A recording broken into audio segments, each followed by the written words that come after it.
time. So they're really trained to be out in the field very independently, which Okay. is part of the reason why Right, it's hard off to keep leash them they'll off just leash. do whatever they. She's got a leash in her mouth. Yeah, She's she's done this before. Yeah, she loves. She loves to play.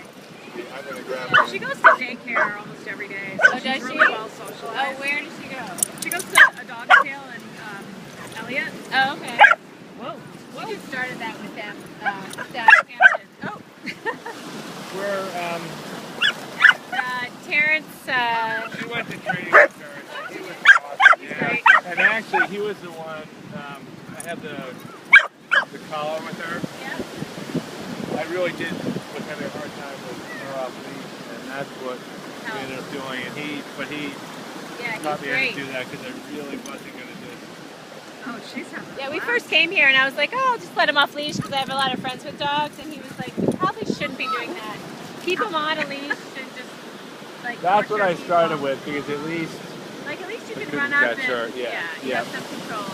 And what he said is they actually feel the drag and they're a little more restrained. So yeah, he was awesome though. yeah, he's really Really thrilled kind to- of a good guy. Yep. Jeez. So good. It is awesome. I've never seen her play like this with a puppy. Hi, cutie. The hunter thing. Yeah.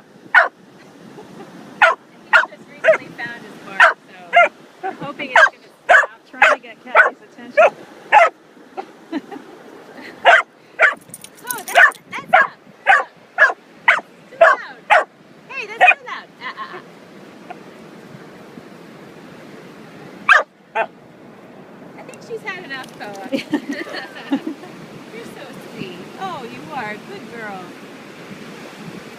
All right. All right, nice to see you. Nice to see you too. Bye-bye.